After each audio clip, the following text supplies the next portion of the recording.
वैरोधिक आहार अग्निवेश का वैरोधिक आहार विषयक प्रश्न इस प्रकार उपदेश करते हुए भगवान आत्रेय के प्रति अग्निवेश ने फिर से कहा कि हे भगवान, द्रव्य गुण कर्म के प्रकरण में उचित रूप में कहे गए अर्थ की संपत्ति से युक्त और सत्य आपके वचनों को मैंने सुन लिया, परंतु अब वैरोधिक आहार विकारों के आपसे उपदिष्ट लक्षणों को विस्तार से सुनना चाहता हूँ।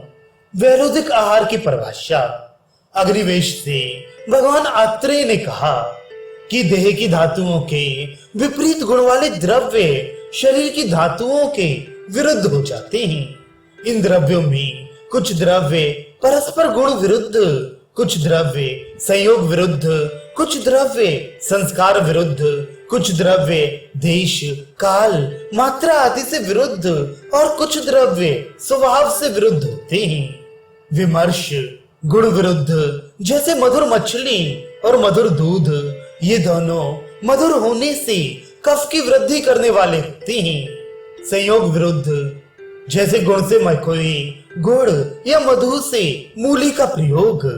संस्कार विरुद्ध, जैसे एरंड की लकड़ी की अग्नि से या एरंड तेल से बने हुए गौरैया, मोर, लवा, तितर का मांस या 10 रात्रि तक कांसे के पात्र में रखे हुए घृत का सेवन। देश विरुद्ध, जैसे अनुपदेश में स्निग्ध शीत औषध या अन्न का प्रयोग। काल विरुद्ध, जैसे शीतकाल में शीत और रूक्ष वस्तुओं का सेवन या रात्रि में सत्तू का सेवन। मात्रा विरुद्ध, जैसे सम्मात्रा में मधु और जल, मधु और घृत का प्रयोग। यहाँ मात्रा आदि कहा गया है, उससे शेष प्रकृति सातम में सत्य आदि का ग्रहण किया जाता है। कुछ द्रव्य स्वभाव से ही विरुद्ध होते हैं, जैसे शमी धान्यों में उड़द, शाकों में सरसप शाक, दुग्धों में भेड़ का दूध आदि। अब उदाहरण से समझाते हैं। इन द्रव्यों में जिनका आहार में अधिक रूप से प्रयोग होता है, उन द्रव्यों के एक देश को लेकर उपदेश करेंगे। दूध के साथ मछलियों को नहीं खाना चाहिए, क्योंकि ये दोनों मधुर रस, मधुर विपाक और महाअवशधि हैं। दोनों क्रमशः शीत और उष्ण वीर्य होने से विरुद्ध वीर्य हैं। विरुद्ध वीर्य होने से रक्त को दूषित करने वाले होते हैं और महाअभिसंधि होने के कारण दोष धातु और मल के स्रोतों के मार्ग को अवरुद्ध करने वाले होते हैं। चिलचिल मछली विषयक भद्र काव्य का विचार। इसके बाद आत्रेय के वचनों को सुनकर भद्र काव्य ऋषि ने अग्निवेश से कहा कि सभी मछलियों को दूध के साथ खाना चाहिए, किंतु एक चिलचिम नामक मछली को छोड़कर। वे चिलचिम नामक मछली शकली अर्थात बड़े बड़े चोइयां वाली होती है। नेत्र, रक्त और सारे शरीर में लाल रंग की रेखाएं रहती हैं। रोहू मछली के समान उसका आकार होता है और वे प्रायः भूमि पर चलने वाली होती है। उस मछली को यदि दूध से खाया जाए तो वे निश्चित रूप से रक्तज रोग और मलमूत्र आदि मार्गों को अवरुद्ध कर विवंध जन्य व्याधियों में किसी एक व्याधि को अथवा मृत्यु को प्राप्त कराती है। इस प्रकार भद्र काव्य के वचनों को सुनकर भगवान आत्रेय का उत्तर, तुम ठीक नहीं कह रहे हो। सामान्यतः सभी मछलियों को दूध के साथ सेवन नहीं करना चाहिए, विशेषकर चिलचिम नामक मछली को, क्योंकि वे चिलचिम महाअभिसंधि होने के कारण अधिक स्पष्ट लक्षण वाले रक्त, दुष्टजन्य और विवंध जन्य रोग को उत्पन्न करती है और आम विष को भी उत्पन्न करती है। और उदाहरण, ग्राम्य मांस, आनुप मांस और जलीय मांस को मधु, तिल, गुड़, दूध, उड़द, मूली, कमल डंडी और अंकुरित धान्यों के साथ ना खाए, क्योंकि इस प्रकार के संयोग विरुद्ध द्रव्यों के सेवन से बाधिर्य, अंधापन, शरीर में कंप, जड़ता, अस्पष्ट बोलना, मिनमिनापन अर्थात नाक के सहारे अधिक शब्दों का उच्चारण करना अथवा मृत्यु को प्राप्त होता है। सरसों के तेल में भुने हुए पौष्कर अर्थात कमल का मूल ये पोहकर मूल, और रोहिणी गंभार ये नाड़ी शाक एवं कपोत मांस को मधु और दुग्ध के साथ नहीं खाना चाहिए। इनको एक साथ खाने से रक्त में अभिषंद, धमनी परिविचय अर्थात धमनियों का विस्तृत होना, अपस्मार, शंखक, गलगंड, रोहिणी इन रोगों में एक रोग को अथवा वे मृत्यु को प्राप्त करता है। मूली, लहसुन, सहजन, अर्चक, सुमुख, सुरसा आदि ये तीनों तुलसी के भेद हैं। इनको खाकर दूध नहीं पीना चाहिए, क्योंकि इसके सेवन से कुष्ठ होने का भय रहता है।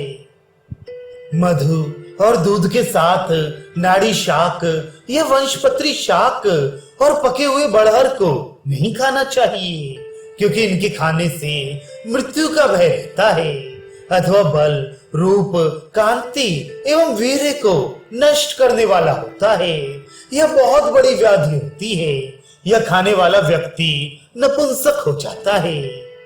उसी पके हुए बड़हल को उड़द की दाल, गुड़ और घृत के साथ नहीं खाना चाहिए, क्योंकि ये धातुओं के विरोधी होते हैं। दूध के साथ आम, आमड़ा, बिजौरा नींबू, बड़हल, करौंदा, केला, गागला नींबू, बड़ी बेर, छोटा आम, लेटी आम, कमरख, जामुन, कैथ, इमली, पारावत, अखरोट, कटहल, नारियल, खट्टा अनार, आंवला, इसी प्रकार के और अन्य पदार्थ सभी अम्ल द्रव्य वे द्रव रूप हों या सूखे रूप हों तो ये विरुद्ध होते हैं।